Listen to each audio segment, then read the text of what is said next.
অসমৰ মুখ্যমন্ত্ৰী ডক্টৰ হিমন্ত বিশ্ব শৰ্মাই দ্বিতীয়বাৰ কাৰ্যভাৰ লোৱাৰ পাছতে এটা নিৰ্দেশনা জাৰি কৰিছিলে যে যিসমূহ চৰকাৰী কাৰ্যালয় আছে সেইসমূহ কাৰ্যালয়ত কৰ্মচাৰীসকল 10:15 আহি পেলাই উপস্থিত হ'ব লাগিবহি।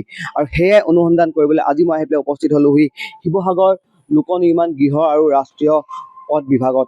এই যি গৃহ আৰু ৰাষ্ট্ৰীয় পথ বিভাগ আছে ইয়াত এটা পুৰণা অভিযোগ উত্থাপন হৈ আহিছে যে এই গৃহ আৰু এই ৰাষ্ট্ৰীয় পথ বিভাগৰ যিসকল কৰ্মচাৰী আছে সেইসকল কৰ্মচাৰী আহি পেলাই সময়মতে উপস্থিত নহয় আৰু যাৰ বাবে আজি আহি পেলাই আমি অনুসন্ধান কৰিবলৈ এই কাৰ্যালয়ত আহি পেলাই উপস্থিত হ'লো। কিন্তু এটা কথা ইয়াত ক'ব লাগিব, আমি আহি পোৱাৰ পাছত কেইজনমান ল'ৰা ইয়াত আহি পেলাই উপস্থিত আছিলে, কিন্তু তেওঁলোকেও ইয়াত যি কাৰ্যালয়ত যি কৰ্মচাৰী তেওঁলোকে আহি পোৱাহি নাই। এই এক্সিকিউটিভ অফিচাৰ এই অভিযন্তাৰ যি কোঠা আছে সেই কোঠাটো আমাৰ তলা আছে বৰ্তমান।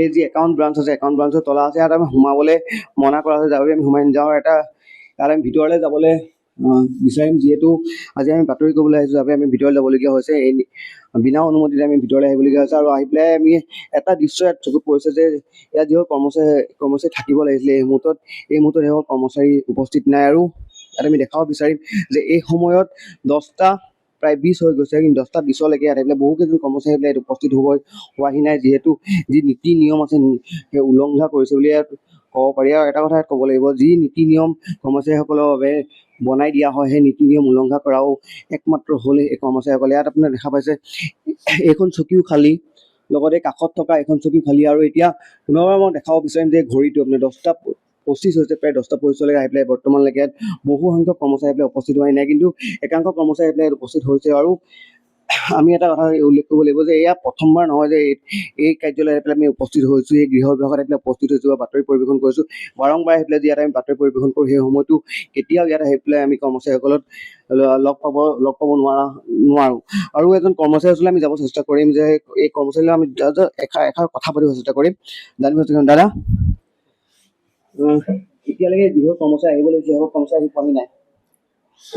আহি পাব এতিয়াতে আহি পাব লাগিছে, এতিয়া কেইটা বাজিছিলে? 10:40 10:25লৈকে সেইসকল কৰ্মচাৰী আহি পোৱাহি নাই। তেওঁলোকে ছুটি লৈছিলে নেকি? আজি 2-এজনে লৈছে, গোটেইখিনি লোৱা নাই বাৰু। বেছি সংখ্যক লোৱা নাই, কিন্তু বেছি সংখ্যক আহি পোৱাহি নাই। পাবহি। আৰু ইয়াত বেলেগ কৰ্মচাৰী সুধিলে কয় যে তেওঁলোকে ফিল্ড ডিউটিত গৈছে। সকলোৰে ফিল্ড ডিউটি আছে নেকি আজি? কিছুমানৰ আছে ফিল্ড ডিউটি, সকলোৰে নাই। তেওঁলোকে সময়মতে আহি পেলাই উপস্থিত হোৱাহি নাই, যিহেতু নীতি নিৰ্দেশনা দিছিলে যে এটা নিয়ম বান্ধি দিলে 10:15 উপস্থিত হ'ব লাগিব। তাৰ পাছত ইয়াত আহি পেলাই আপোনালোকৰ ইয়াত যি অফিচত কৰ্মচাৰী আছে তেওঁলোকে আহি পেলাই উপস্থিত হোৱাহি নাই। পাবহি অলপ পাছত।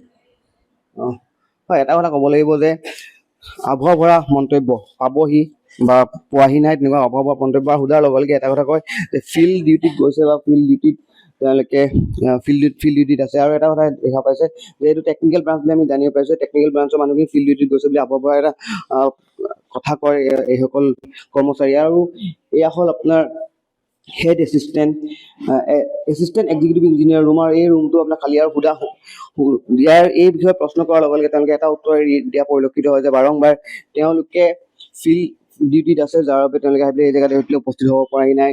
আৰু এনেধৰণে অকল এই কাৰ্যালয়ত আমি আহি পেলাই উপস্থিত হৈছোঁ, ঠিক তেনেধৰণে বহুকেইটা কাৰ্যালয় আছে যিসকল কাৰ্যালয়ত আহি পেলাই কৰ্মচাৰীসকল উপস্থিত নহয়। তেনেকুৱা ধৰণৰ বহুকেইটা কাৰ্যালয় আছে, কিন্তু আজি আমি এটা বস্তু আমি দেখাব বিচাৰিলোঁ যে শিৱসাগৰ যি লোক নিৰ্মাণ গৃহ বিভাগ আছে, গৃহ বিভাগত যিসকল কৰ্মচাৰী আছে সেইসকল কৰ্মচাৰী মাত্ৰ বেতন লোৱাতহে ব্যস্ত হৈ পৰিছে, কিন্তু কোনো ধৰণৰ তেওঁলোকে কাম কাজত ব্যস্ত হৈ পৰা নাই। নীতি নিৰ্দেশনা উলংঘা কৰা পৰিলক্ষিত হৈছে। আৰু অনাগত সময়ত লক্ষণীয় হ'ব উচ্চতম কৰ্তৃপক্ষৰ লগতে প্ৰশাসনে কি ধৰণৰ ব্যৱস্থা গ্ৰহণ কৰিব এইসকল কৰ্মচাৰীৰ ওপৰত, যিসকল কৰ্মচাৰী বৰ্তমানলৈকে এই কাৰ্যালয়ত উপস্থিত হোৱাহি নাই। যিকোনো খবৰৰ বাবে যোগাযোগ কৰক আমাৰ এই নম্বৰত 9181 307 221।